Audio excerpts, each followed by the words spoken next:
So, Bismillahirrahmanirrahim. So, we will start on the second part of chapter 5 of Holt and Davis, which is about auctions.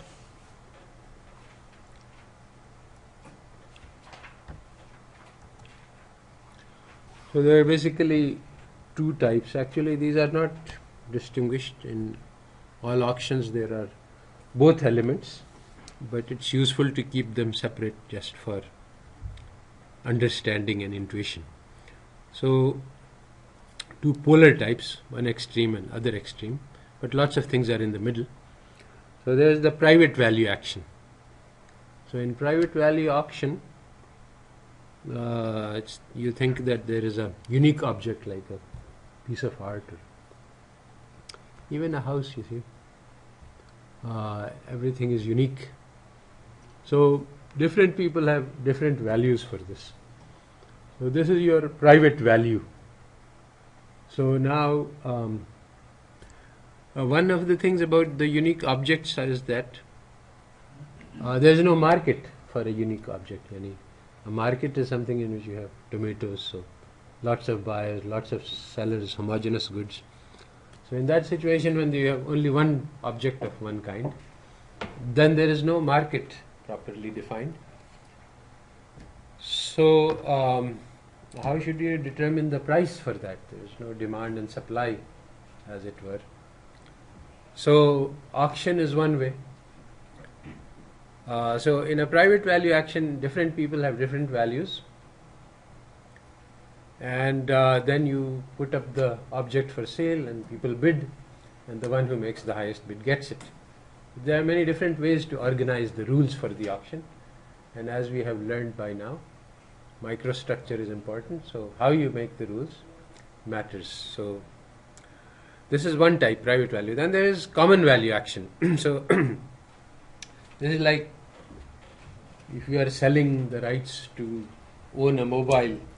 So basically then the value of the auction, the value of the object, or you're selling oil field. So the value of object is the revenue that can be generated, and this should be more or less the same for most people. So now the value of the object is common, but different people have different estimates about this value. So for example, the amount of oil in a field may not be known. So different people will have different estimates. So these are common value auctions.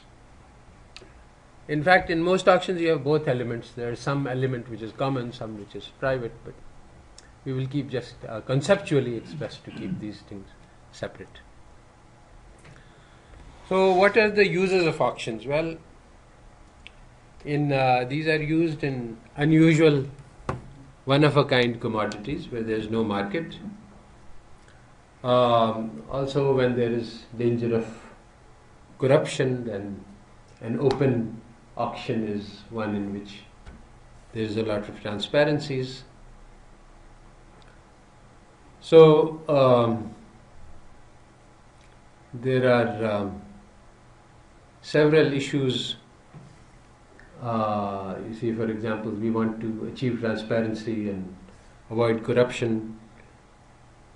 We want to have fairness, transparency. So we have, for example, PEPRA rules, which say that if I want to buy something for pied, which is worth more than 1 lakh, then I cannot just go and look at the market and pick up somebody and buy it.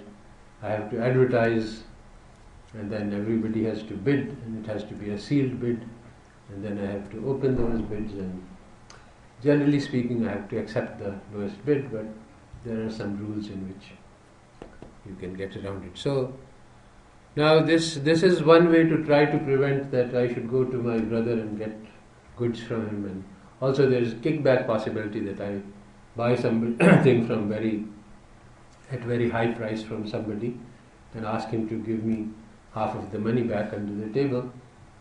So this kind of thing is sort of supposed to be prevented by following the PEPRA rules, but people are smarter than rules, so they find ways to get around those.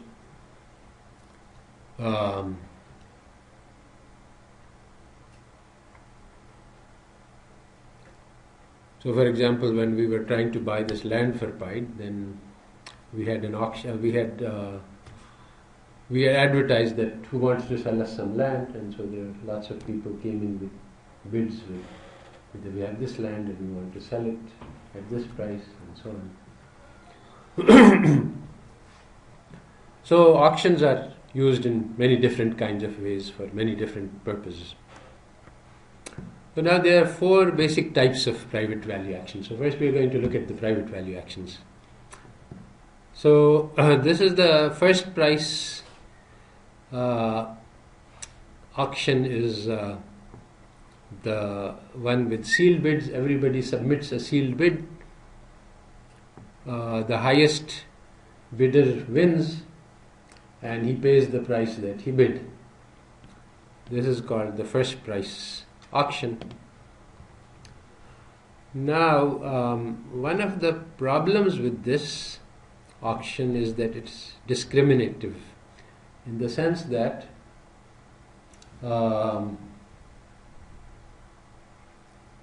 the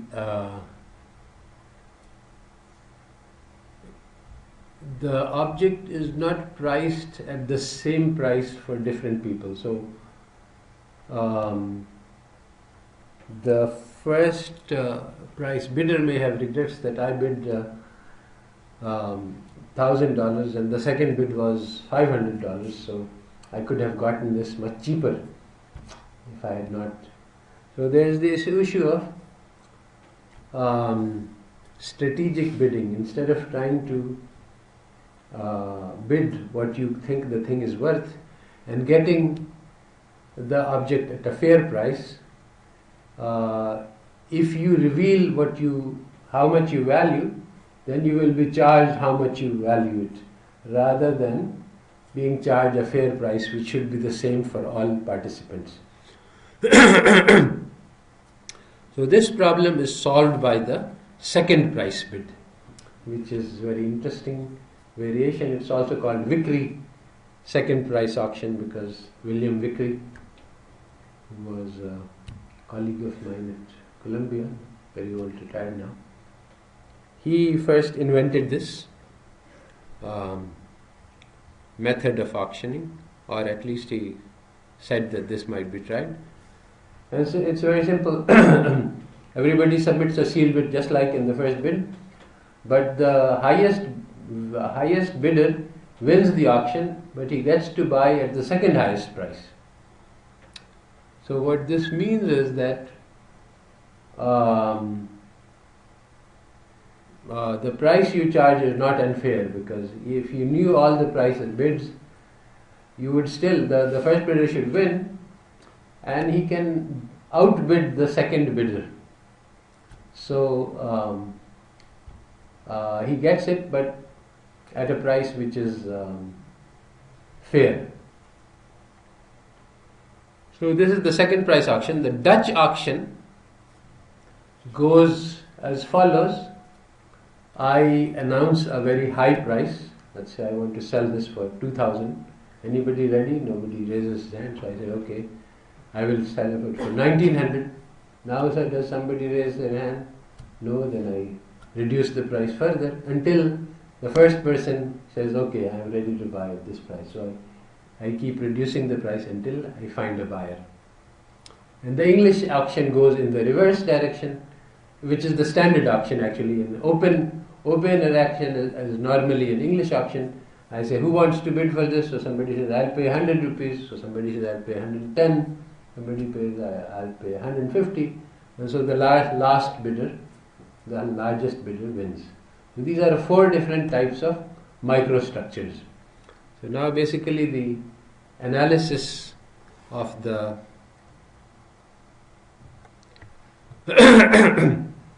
proceeds. So instead of doing analysis, what we are going to do now is we are going to play this game for play these 4 kinds of auctions, so that. Alright, so we just did experiment on all 4 types of the auctions. इसका नाम? क्या मतलब नाम? हाँ, sheet के ऊपर नाम लिखना है. So we played the 4 types of auctions: first price, second price, Dutch and English. And now we will consider the theory of these auctions.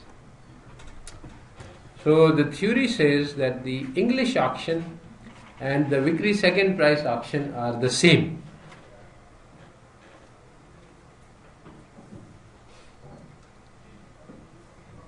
So suppose the private value is, consider the English auction. The English auction is the simplest.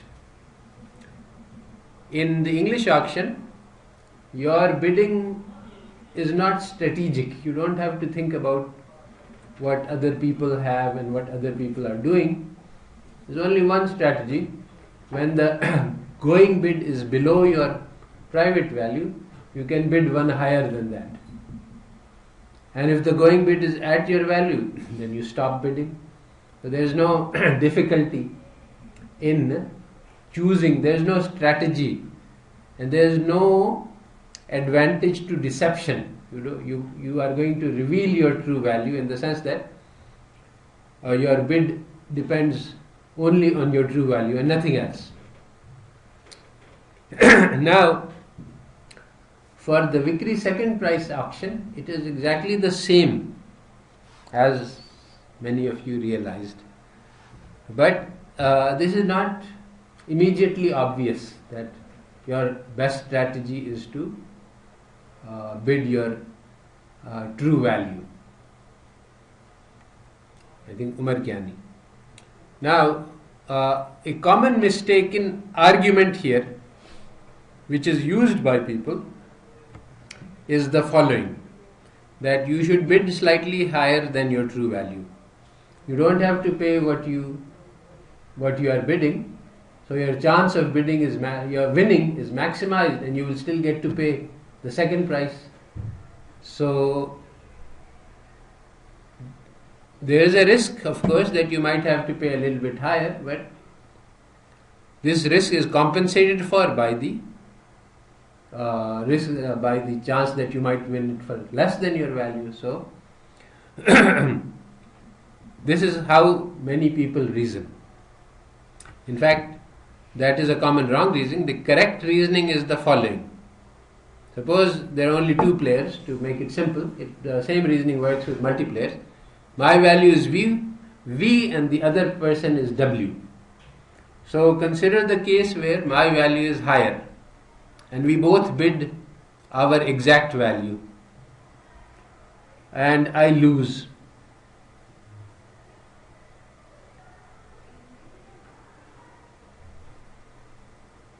Now, if W is higher than V,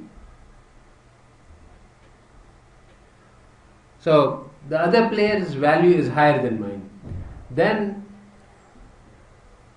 either I will bid higher than him, in which case if I win, I will pay a price which is higher than my value. Or if I bid less than him, I will not win. So there is no point in my bidding more than my own value. Because if I bid more than my own value, if the second bid is lower than what I am bidding, lower than my value, then I would win even if I bid my value. If the second bid is higher than my value, then I will win but I will lose. So in both cases, it is better for me to bid my value rather than bid higher than my value. But this is a reasoning which is learned from experience. It's not immediate, it's not obvious, and many people make a mistake in this. So basically, if the other player bids higher than me, it does not pay to defeat them. It pays to win the auction only if all other bids are less than V. And in that case, you should bid exactly V. So the implication of this is that there is a difference between the theory and practice, because in theory, the economist believes that everybody is fully rational, and so everybody will immediately figure out the exact optimal strategy. But in reality, this does not happen. So the theory predicts that the English auction and the Vickrey second price auction will lead to the same result. But in fact, in reality, this is not true. The results are not the same, and that's because of bounded rationality. People cannot calculate. It takes them some time to learn that the second price mechanism, you should reveal your true price.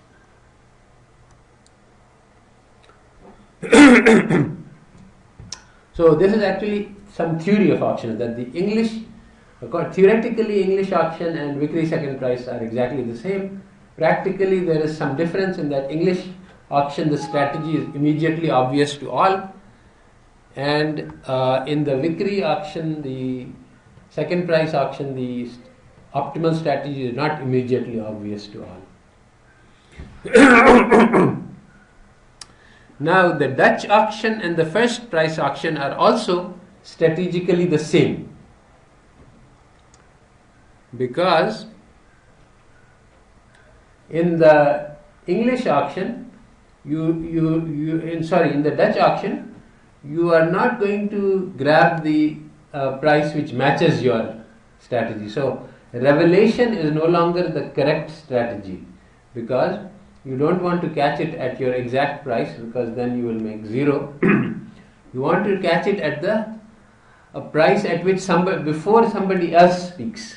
So if you are the highest value, then you want to get the object, but you don't want to get it at your value. You want it to get at the value which is just one above the second highest value. So if you knew what the second highest value was, then you would step in at that value, because at that value the other person will not speak, he will get zero profits, and at one less he gets some profits. So when the bidding reaches exactly the second highest value, that is when you should bid. Of course, you don't know what that second highest value is, so that leads to some problems.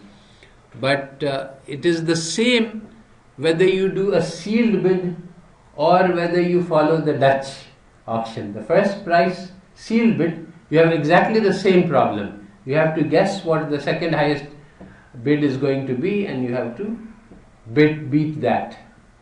So strategically these two are exactly the same. So the Dutch auction and the first price auction are strategically the same. The English auction and the second price auction are strategically the same.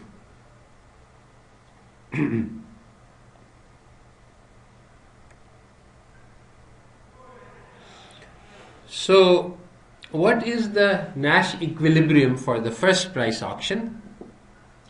Well, some theoretical calculations. Suppose that I don't know what the value of the other person is, but it's uniform between 0 and some upper limit. Now, if his value is higher than mine, then he will win, so we can ignore that cases. So we consider the situation where the value is between 0 and V, which is my value. So we ignore the case where his value is higher than mine, and we just consider the case. So his value is uniformly distributed between 0 and V. So on the average it will be W over 2. So if I bid half of my value. So if I bid just half of my value, then on the average I should win the auction at the best possible price. So this is an intuitive reasoning. It turns out that this is the Nash equilibrium,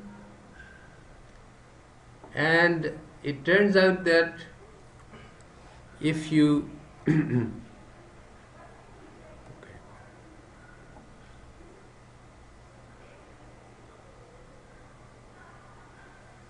okay. So another way to compute the Nash equilibrium is to look at the expected gain. So if you bid B and your value is V, then your gain is V minus B, and then the expected gain is V minus B times the probability of winning. Now, in a large number of cases, the probability of winning is proportional to B under different assumptions, many different assumptions. So, and the higher you bid, the more your probability of winning basically. and it's linear function in most cases, in many situations. So then your expected gain is b minus b, which is the gain times the probability, which is proportional to b. It doesn't matter what the constant of proportionality is here. So it is vb minus b squared is your expected profit. So you maximize that. So you differentiate, you get v minus 2b equals 0, which means b is equal to v over 2, which is again the same strategy as we said before. And it turns out that if you do the more complex calculations, that this is the Nash equilibrium. Both players have this optimal strategy. If you know that the other player is playing this strategy, still you should play this strategy. So that's what the Nash equilibrium is. Both player bid half of their value in two-player situation. So basically, in two-player situation, you can think that the range is between 0%, 100%, and there are two random values. One of them will be 33%, one of them will be 66%, right, on the average. So the 66% value is going to win, and what should he bid? He should bid 33%, which is half, because that's the best price for him to win at. So that's another way to think about it. Now, if you have multiplayer case, then thinking about in this last way, you will have the n bids will be evenly distributed throughout the interval. So the highest bidder should bid slightly lower to match the second highest bid. That is what will be winning. So it will be around n over n plus 1 times v. That's about how much you can reduce from your value. Otherwise, if you reduce more, then the second highest bidder will come in. So then there is this issue of the revenue equivalence theorem. There is a huge difference between the first price and the second price auction. In the English or second price, everyone should bid exactly their value, but in the Dutch and the first price, everyone should bid below private value. So the question is, will the seller lose money by using Dutch auction? And if I am choosing between English auction and Dutch auction, then it seems that the English auction will be better, because people should, in the Vickrey second price, people should bid their value, but in the Dutch auction, people should bid below their value. So the theoretical results on this matter are that there is revenue equivalence, that all four auctions will yield exactly the same amount of money to the seller. But this revenue equivalence theorem comes under fairly stringent assumptions. So between first price and Dutch auction, you have to have expected utility maximization, Nash behavior, and private values. And if you have all of these assumptions, then the two auctions will be equivalent. For the second price and English auction, you only need expected utility maximization. People are able to compute the correct strategy and maximize it, then they will have equality. There is no need for Nash equilibrium. This automatically comes about because in both of these auctions, the best strategy is to reveal your price. All four equivalence between all four types of auctions comes under risk neutrality, because basically in the Dutch auction, in the English auction there is no issue of risk, it's automatic, and similarly in the Vickrey auction there is no issue of risk. But in the Dutch auction, as the price is going down, your heart is beating, because you don't know if the second person is going to come in or not. So if you have a nazuk heart, you will just step in sooner to prevent the uncertainty. And if you are very bold, you will say, okay, you will go to the last minute and wait until you think that now somebody is surely going to come in, so I better speak up. So depending on the state of your heart, you can go lower. So if you are risk neutral, then you will go lower, and then revenue equivalence will hold. But if you are risk averse, then you will step in more quickly to ensure that you win, and then revenue equivalence does not hold, because then you will yield more. So in that situation, the Dutch auction should give you a higher price than the English. So what is the experimental evidence? These are the results. Basically, the English auction results in a loss to the seller of minus 28 cents. Dutch auction results in minus 14 cents. The first price auction is the best with plus 39, and the second price is minus 23. So now these are the observed results. We could actually average the 4 results that we got. That was my intention, over all the 8 students, to see which auction gives the most revenue, gives the most profits. So I would like somebody to do that later and give me the results. Maybe you can complete it, or maybe you can conduct this experiment better, because I was in a hurry, so I used the same numbers and I just randomized among the panels, but somehow this didn't work out too well. But you can randomize all the numbers so that different people have different tables, and then conduct the experiment better and see if revenue equivalence holds, and you get similar results.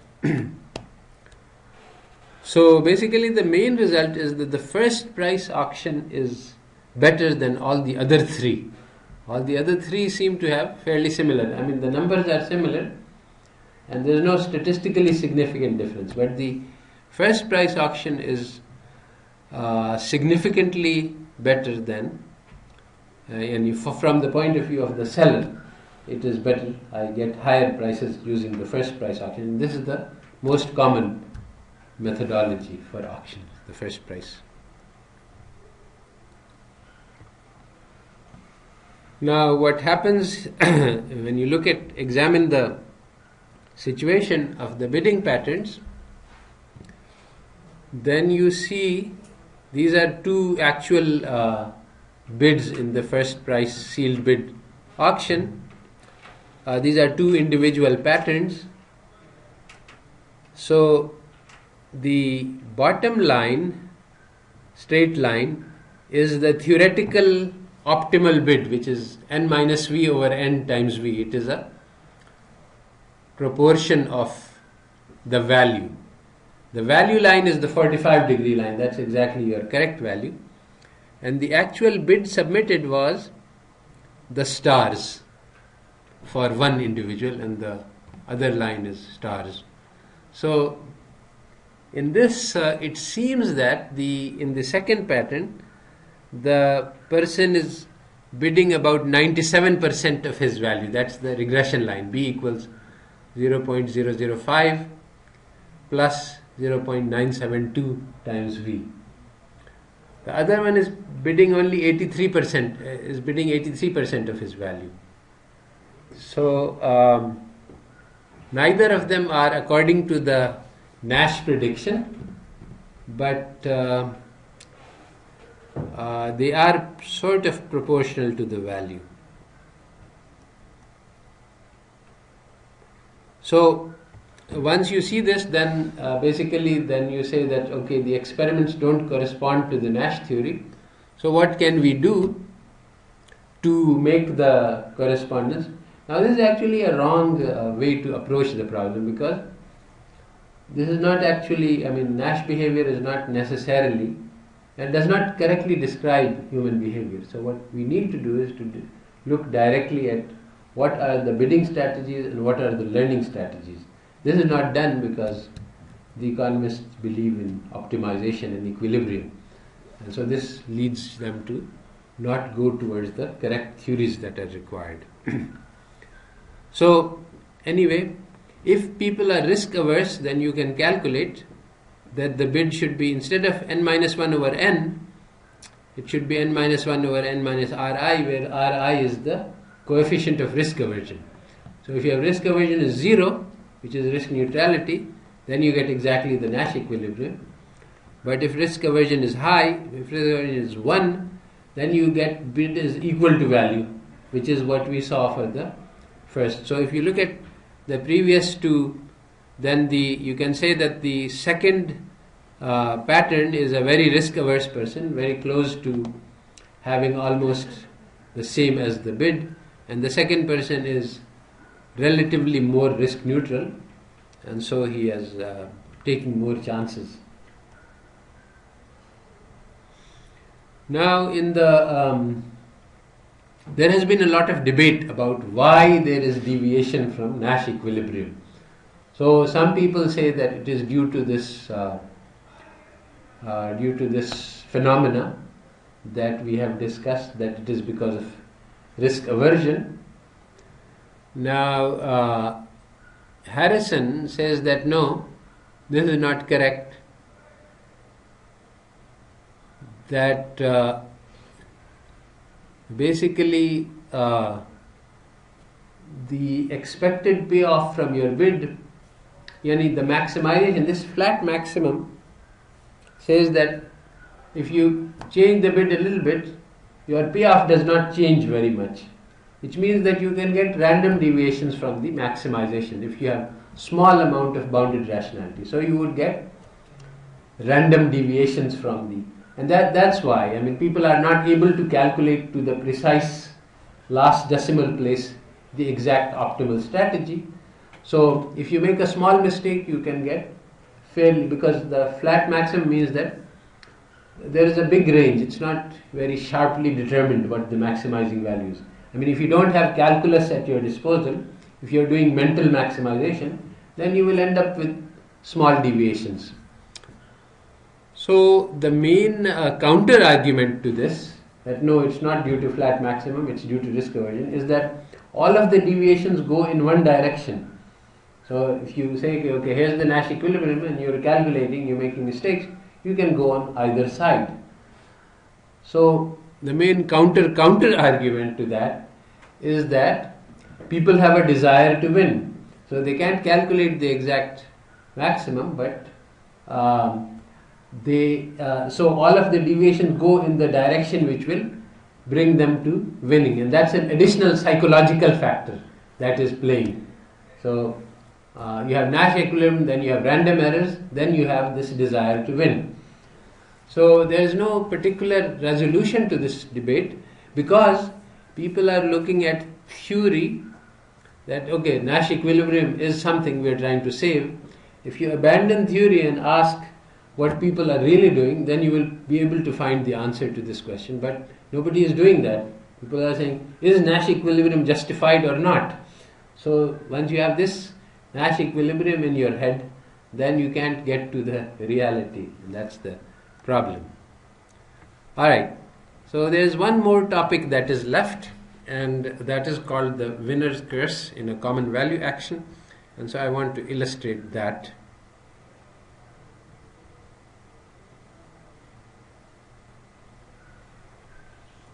Then we will be finished with this chapter.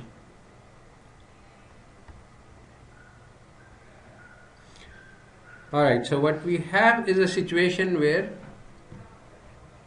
there is a common value.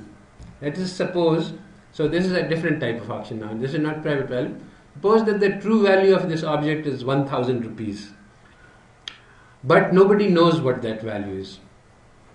So suppose that everybody, the standard paradigm is that there is an oil field.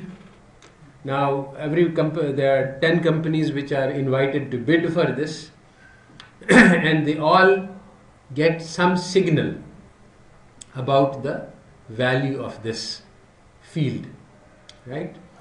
So they send their geologist, and the geologist says that I can give you an estimate of how much there is within plus or minus 100. right? So this is a pretty accurate signal. So what we are going to do is say we equals rand between 900 to 1100. Okay, so this is the signal of the first company. It's going to be within plus or minus 100 of the true value 1000, but they don't know what the true value is. They only get this signal. Okay, so he gets this signal of 991,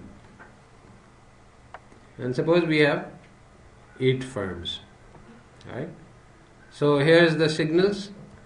This firm got 1029 as its estimate, 910, 1030, 1066, 908, 1054, 978. Now, let's suppose that all of the firms say, okay, this is an unbiased estimate, right? Your estimate is unbiased, and let's say you want to keep a margin of 10% just for the. So everyone is going to bid 0.9 times the estimate.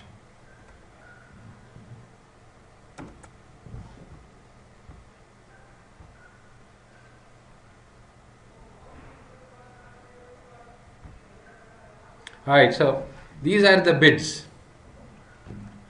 that the firms make. So who is going to win? The largest bid is over here, 921. Okay, so they are going to end up making 8 यानी 1000 पे थोड़ा सा इनको profit आ जाएगी 8% profit, right, instead of the 10% targeted.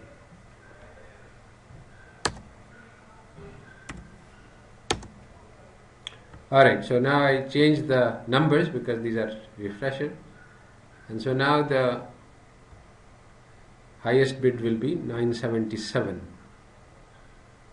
1086 is the estimate, and 977 is bid.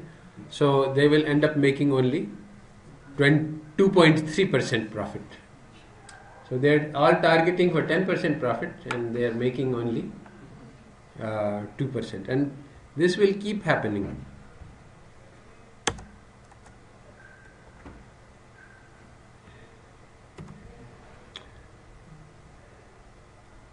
$966 is the winner, and 1074. So you can see why this is happening. This is called the winner's curse. The person who wins the auction will be the one who has the highest estimate. So even though his own estimate is biased, he wins only if it is the highest estimate of all the players. So automatically it becomes biased estimate by the process of the auction. So if you read the text, it says that the person came in, businessman, and he wanted to consult about what bid to submit. So they got these estimates and they said, okay, we're going to submit about half of the value. Now these are in millions of dollars. So he said, this is a very low bid. Why don't you bid a little bit higher? So the man said, well, they will increase your chance of winning the auction. So the man said, the people who used to bid like that, they are all out of business now, because they did not take into account that your bid should be conditional on your winning. It's a very strange kind of thing, that your bid is not independent. Your bid should assume that you are going to win, because otherwise the bid is meaningless. So if you condition on the fact that you are going to win, and suppose that everybody is using a similar strategy, whatever the strategy is, then you should assume that your estimate is the maximum of all the bids. So if your estimate is maximum, then you are automatically biased. And actually we can calculate the bias by, I'll do that. I'll calculate the bias. So if you have 8 bids,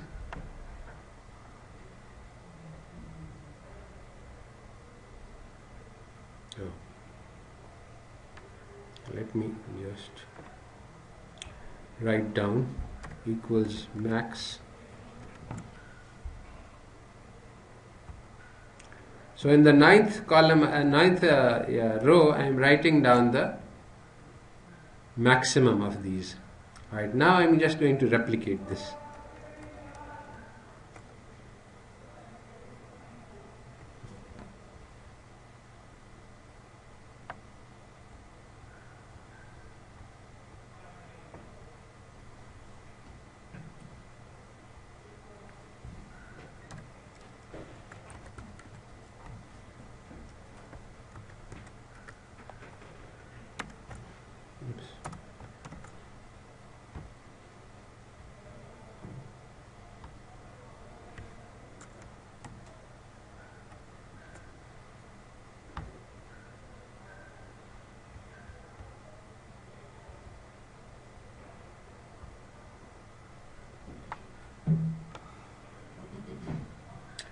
So you see, if you look at the averages of the estimates, 996, 995, 995, 998, 979, 1003, these are all unbiased. These are all within plus or minus 3 points of the true value. So that shows that these are unbiased estimates. On the average, you are not very far from the true value. But if you look at the maximum is 1070. So this is not within plus or minus 3 of the true value, it's about 70% higher. So if you are going to condition on if you are going to win, then you can know that your estimate is about 70% higher than the true value.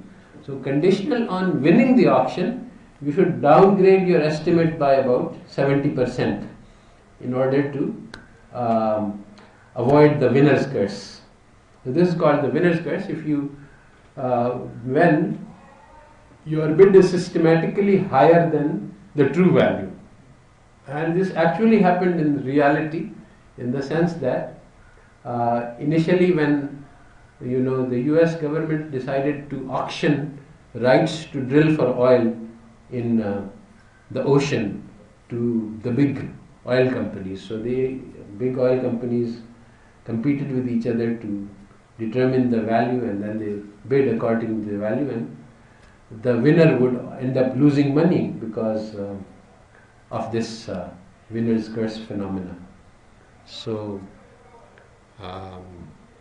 then people figured out that you have to adjust your bid, and so you have to adjust your bid according to the number of players in the field, number of bids in the field. If there's lots of bids, then you will have a high bias. If there are smaller number of bids, then your bias will be smaller. But in any case, even with 2 players, you have a bias. So this is called the winner's curse. Alright, there's one more section which I haven't covered, and probably I will not cover. And that section has to do with the design of auctions. So since we have seen there are 4 structures, but there are multiple structures that you can design, and then you can ask which of these will give you efficient results. So there are some auctions which are based on the idea that the oral double auction is good. So instead of having a one-sided auction where only the buyers are bidding, you can also have the sellers bidding involved. And there are complicated real-world situations where this kind of structure is useful. So I'm probably going to skip that one, and we will cover the next chapter 6 next time. So I'll stop over here.